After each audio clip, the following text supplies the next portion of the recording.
Suv hisoblagichlari nafaqat iste'mol qilingan suv hajmini aniq hisoblash, balki suv resurslaridan oqilona foydalanishga ham xizmat qiladi. Chunki inson sarflanayotgan suv miqdorini bilib turganida uni tejashga harakat qiladi. Bu esa suv tanqisligi tobora dolzarb masalaga aylanayotgan bugungi kunda muhim ahamiyat kasb etadi. Hayotimizni shu suvsiz tasavvur qila olmaymiz. Endi bu suvni tejab chiroyli maqsadlarda ishlash biz burchimiz.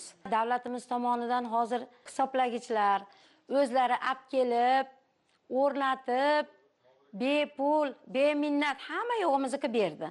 Davlatimizga, prezidentimizga rahmatga shunaqa chiroyli sharoitlarni yaratib berdi hozir bizga. Biz bu suvni tejamasak, agar baraka ham berilmaydi. Shuning uchun har bir tomchisini qadrlashimiz kerak. Hisoblagich o'rnatilgandan keyin biz suvni qadrlay boshladik. Mana ba'zi joylarda yaqinda men bir joyga borib keldim. Suvni ko'chada, mashinada, traktorda olib kelib berib, sisternalarga beton hovuzlar qilibdi, ashitlarga qomab suvni sotib olishyapti. Bizga Xudoga shukr, mana suv juda beminnat. Paxtobod tumanida 216 mingdan ziyod aholi yashaydi. Ularning qariyb 92% markazlashgan ichimlik suv bilan ta'minlangan. Mavjud 160 ta suv qudug'i va qariyb 1000 kilometrga yaqin suv tarmoqlari aholiga muntazam xizmat ko'rsatib kelmoqda. Eng muhimi, suv hisoblagichlari bilan ta'minlanganlik darajasi 75% ga yetgan. Tumanimizga 2045 ta suv hisoblash uskunalari berildi. To'liq yakunlab bo'ldik. Hozirda hamma xonadonlarda ichimlik suvi me'yorida ta'minlandi. Tumanimizda avval 600-650 million so'mlik elektr energiya ishlatardi. Hozir suv hisoblagich uskunalarini o'rnatganimdan keyin 400-450 million so'mga tushdi. Bu degani 200-250 million so'm elektr energiyani tejashga harakat qildik. Tumanimizni 100% hisoblagich uskunasi bilan ta'minlasak, yana ham elektr energiyani sarf kamayadi. Bu raqamlar ortida bir muhim natija bor. Endi fuqarolar faqat o'zlari iste'mol qilgan suv uchun haq to'lamoqda. Bu esa hisob-kitoblarda adolat va shaffoflikni ta'minlab, aholi bilan xizmat ko'rsatuvchi tashkilotlar o'rtasidagi ishonchni mustahkamlamoqda. Izboskan tumanida ham sohada raqamlashtirish ishlari izchil davom ettirilmoqda. Yaqinda 500 ta xonadon zamonaviy suv hisoblagichlari bilan jihozlandi. Bugungi kunda tumanda ichimlik suvi bilan ta'minlanganlik darajasi 88.3% ni tashkil etsa, suv hisoblagichlari bilan jihozlanganlik ko'rsatkichi 76.8% ga yetdi. Oldinlari biz mahallamizga ichimlik suvi kelgan, lekin ma'lum miqdorda to'xtab qo'ygan. Oldin kelingan suvlarga biz ko'pincha haqdorlik masalasi qiynagan. Har bir jon boshiga pul to'laganmiz. Hisoblagichlar o'rnatildi. Har bir xonadonga toza ichimlik suv kirdi. Mana shundan boshlab ichimlik suviga har bir xonadon o'zi uchun ishlatgan miqdorda pul to'layapti. Bu degani bizni cho'ntagimizga, o'zimizni mablag'imizga foyda bo'ldi degan. Har bir xonadonga kirsalaring toza ichimlik suvi sharillab oqib turibdi. Beminnat ishlatyapmiz. Oldin ishlatishdan oldin qo'rqardik, chunki haq to'lardik. Har bir odam uchun kalla boshiga haq to'lardik. Hozir esa faqat ishlatganimizga to'laymiz. Shuning uchun mingdan ming rahmat aytamiz. Mutaxassislar fikricha, raqamli hisoblagichlarning joriy qilinishi suv sarfini kamaytirish, tizimdagi yo'qotishlarni qisqartirish va energiya tejamkorligiga erishish imkonini bermoqda. Bu esa nafaqat iqtisodiy samaradorlikni oshirmoqda, balki tabiiy resurslarni asrashga ham xizmat qilmoqda. Hisoblagichlar o'rnatilyapti. Bu bilan aholini moddiy tomondan ancha yengilliklarga olib kelyapti. Mana oldingi davrlarimizda 150 ming atrofida sarflangan bo'lsa, hozir shundan yarmini sarflab foydalanilyapti. Baliqchi tumanidagi aholi ham davlat tomonidan bepul o'rnatib berilayotgan suv hisoblagichlarining afzalliklarini amalda his etmoqda. Zamonaviy qurilmalar suv sarfini raqamli boshqarish, hisob-kitoblarni avtomatlashtirish va ortiqcha xarajatlarning oldini olish imkonini beryapti. Avvallari bitta xonadon bir oy uchun 150 ming to'layotgan bo'lsa, hozirgi paytda bu 3 barobar qisqargan.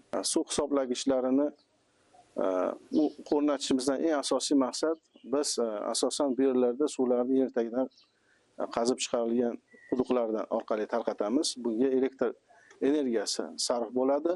Elektr energiyasini eng avvalambor tejash maqsadida undan tashqari suvlarni iste'molini tejash maqsadida. Bugungi kunda shahrixonliklar eski ko'cha tarmoqlaridan bosqichma-bosqich voz kechib, xonadonlarga to'g'ridan-to'g'ri kiritilgan ichimlik suvidan foydalanmoqda. Ushbu jarayon doirasida aholi xonadonlariga suv hisoblagichlari o'rnatildi. Natijada avval bir xonadon suv xizmati uchun o'rtacha 150 ming so'm atrofida to'lov qilgan bo'lsa, hozirda ushbu xarajatlar qariyb 70% gacha kamaygan. Shahrixon tumanida 3000 dan oshiq ko'cha kolonkasidan foydalanuvchi abonentlarimiz mavjud bo'lib, kuniga har bir quduqimizni 2-3 mahaldan yoqib, aholiga ichimlik suv yetkazib berishga majbur edik.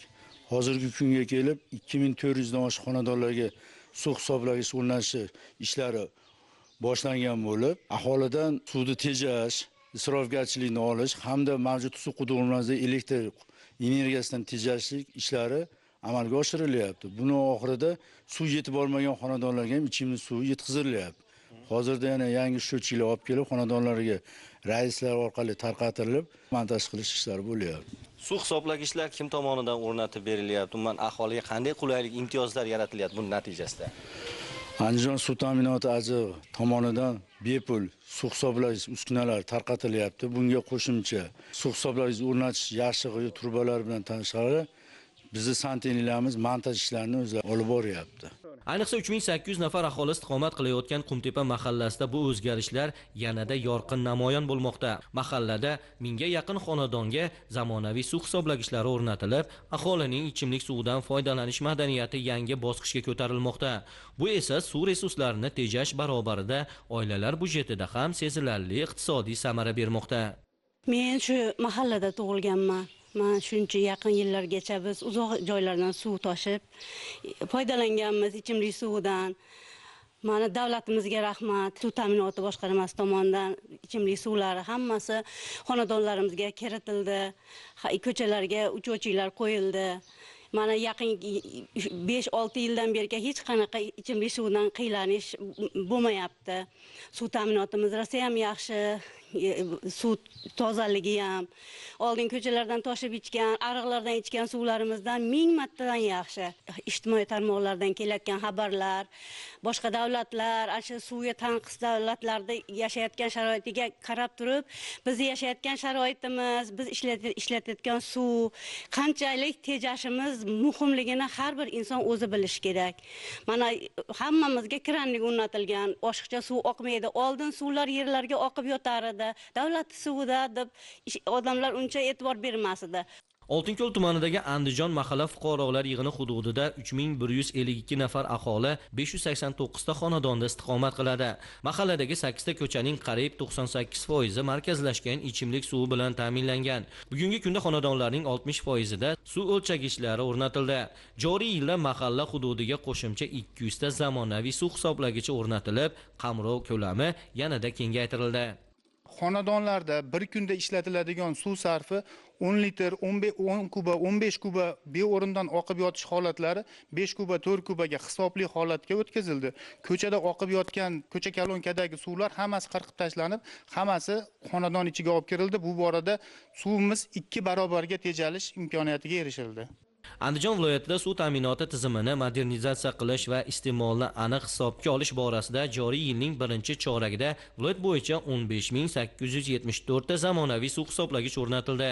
Buning natijasida suv hisoblagichlari bilan ta'minlangan abonentlar soni 376849 taga yetdi. Hozirda viloyat bo'yicha qamrov darajasi 70% ni tashkil qilmoqda. Davlatimiz rahbarining 2023 yil 24 oktyabrda qabul qilingan qaroriga muvofiq ichimlik suvi va oqova suv tizimini takomillashtirish bo'yicha qator muhim vazifalar belgilangan.